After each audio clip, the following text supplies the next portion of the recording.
Give me an explanation. Perhaps, and then again, perhaps not. Good morning, everyone. It's me, Crystal. Alexa, what's the time, please? It's 11:23 a.m. It's 11:23 a.m. I've actually got Sherlock Holmes on Talking Pictures telly. I'm on my own. I wanted to read something out of the newspaper. So I've got my television on. It's old telly, but it works, so that's the main thing. Prize draw. BBC News. That they have a prize-winning number. Excitement builds for the Spanish lottery. Now we're going a bit more on the boxing. Ukraine's president The Magdeburg Christmas market. Victory of his compatriot Alexander Usyk over Britain's Tyson Fury. So we've got Usyk retains this the unified heavyweight world title. good-looking newsreader on BBC News with black hair. He's quite good-looking, actually. Black, dark-haired newsreader on BBC News. He's quite good-looking. Excuse me.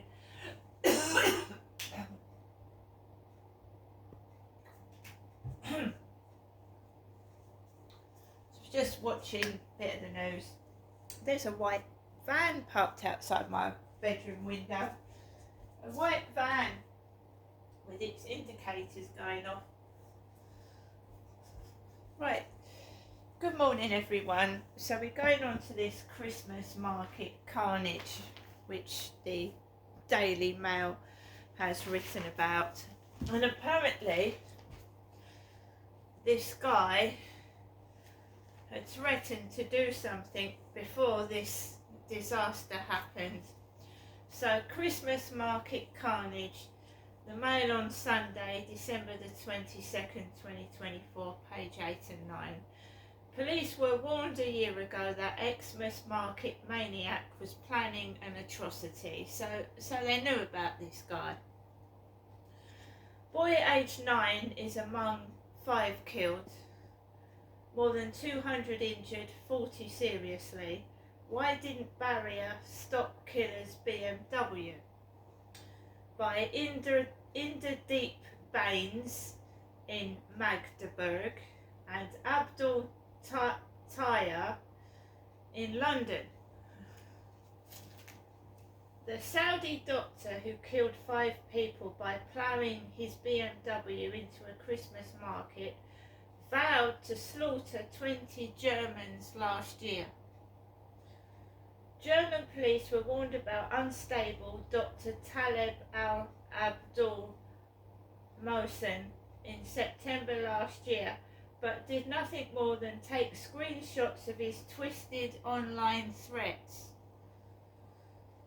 The 50-year-old psychiatrist rammed his SUV into a packed market in the town of Magdeburg on Friday night, leaving a 9-year-old boy and 4 adults dead and injuring more than 200 people, 40 of them critically. Footage showed scenes of horror with the car cutting through families who barely had time to turn their heads. It's frightening, isn't it?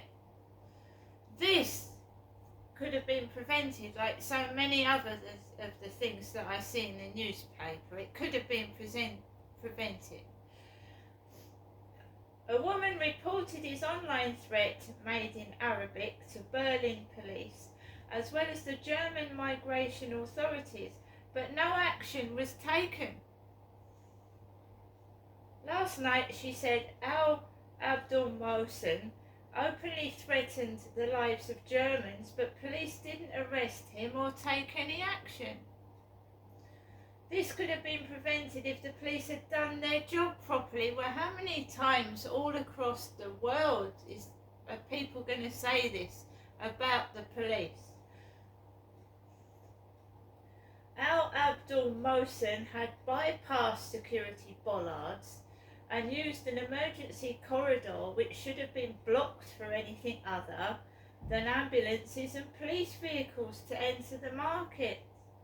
He launched his attack just after 7 p.m. local time in Germany as thousands of shoppers gathered at the centre of Magdeburg. Driving slowly at first, the blue SUV turned into an alleyway where hundreds of shoppers were browsing stalls and sipping mulled wine. He then pointed his vehicle directly at the crowd and ploughed forward. As shoppers fled in panic, the driver turned another corner and drove out of the market. An off-duty policeman pursued the BMW until he came to a halt outside Magdeburg shopping centre, where he was arrested at gunpoint by armed officers. As the 5 deaths were confirmed in a sombre press conference last night, details emerged of the youngest victim, who was 9 and was out shopping with his mother. Last night, his mother posted a poignant message for her son. She said, "Let my little teddy bear fly around the world again. My son hadn't done anything to anyone. He was only with us on earth for 9 years. Why?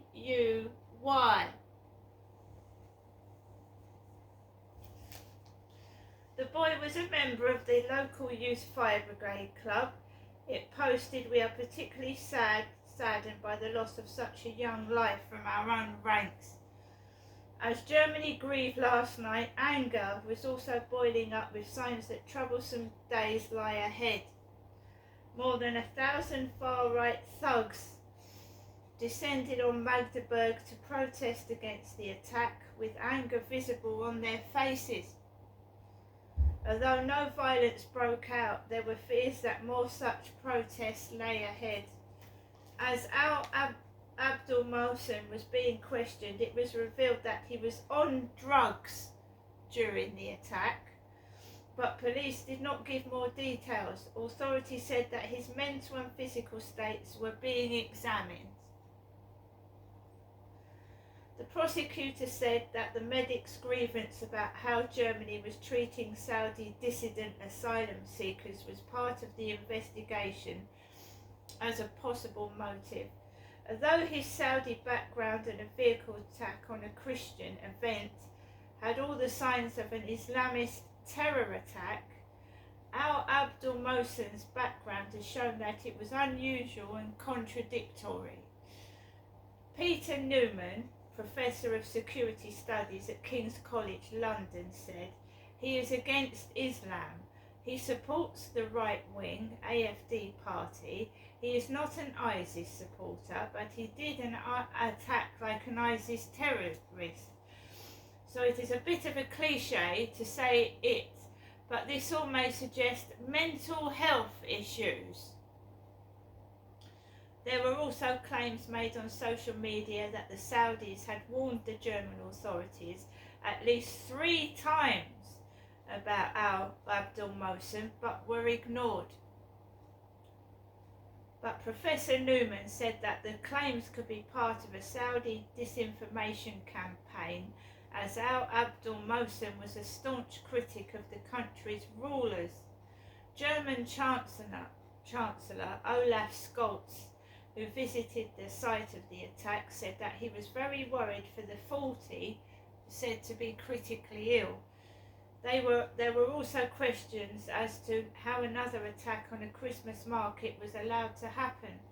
8 years after the atrocity at the, I know, I've got to say this is difficult, Richiplatz market in Berlin, which left 13 dead and 70 injured, and experts were dismayed at how police and intelligence services missed warning signs.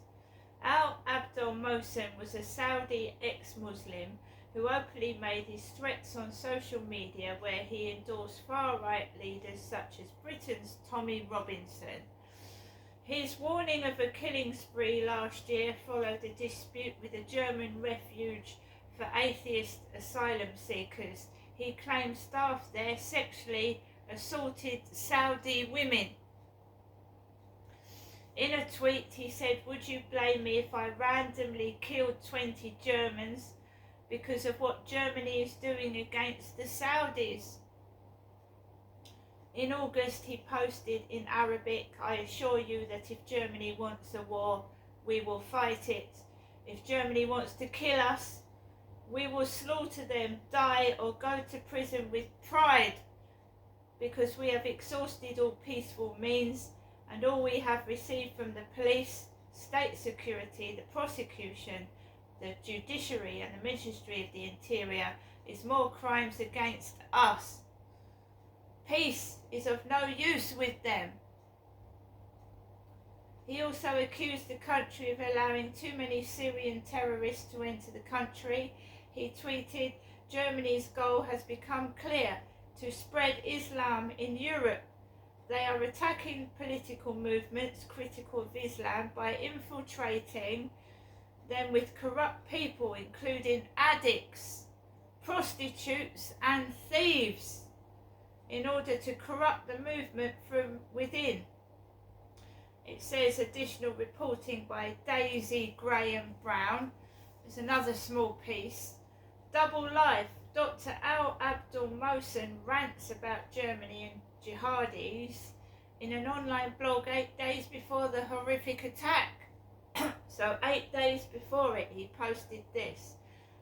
Obsessive pariah who backed jailed UK hate monger Tommy Robinson. This piece is written by Ian Gallagher. The softly spoken psychiatrist was unfailingly polite in his brief exchanges with his neighbours.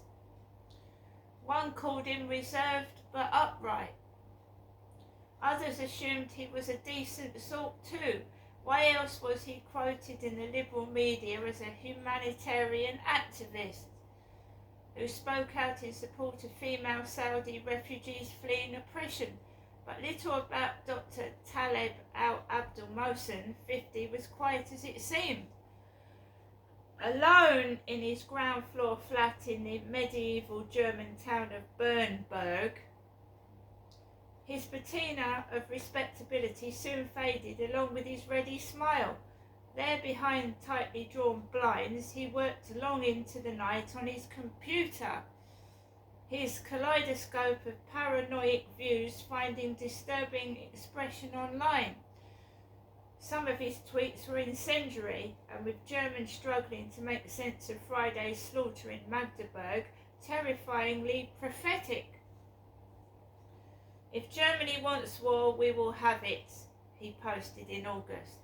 "If Germany wants to kill us, we will slaughter them, die, or proudly go to prison. Germany will pay the price." Dr. Al-Abdul Mohsen seemed to uncover conspiracy at every turn.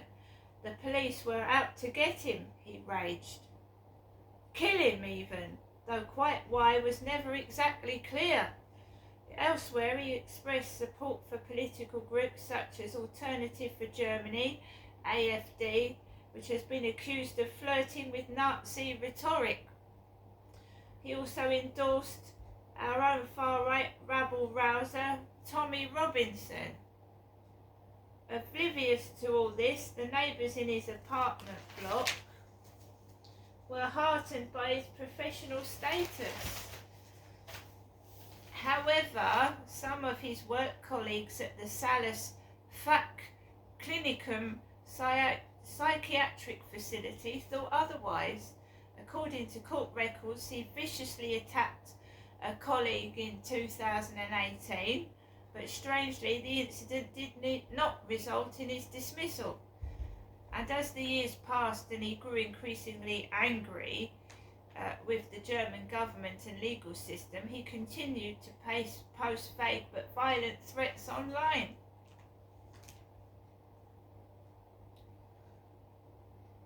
For one thing, he had long rejected Islam, and while he didn't fall into the arms of the far right in any formal sense, he shared extremist sentiments, praising politicians for combating the Islamization of Europe. In a 5-minute audio message posted shortly before the Magdeburg attack, he said he held the German nation responsible for crimes including the killing of Socrates in 399 BC.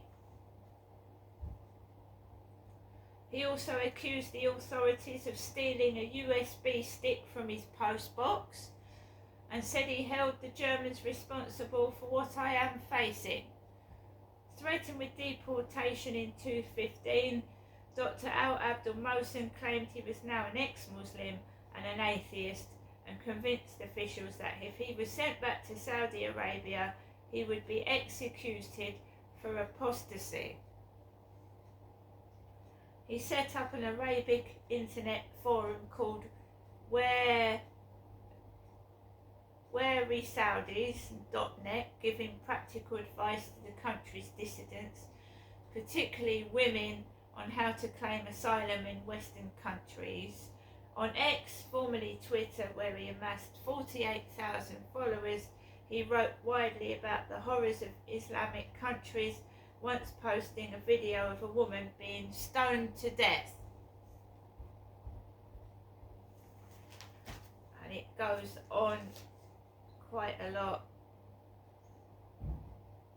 According to it, so he's got British counter-terrorism police and experts have now invented a category for attackers like Dr. Al Abdul Mohsen. They are described as those with no fixed ideology.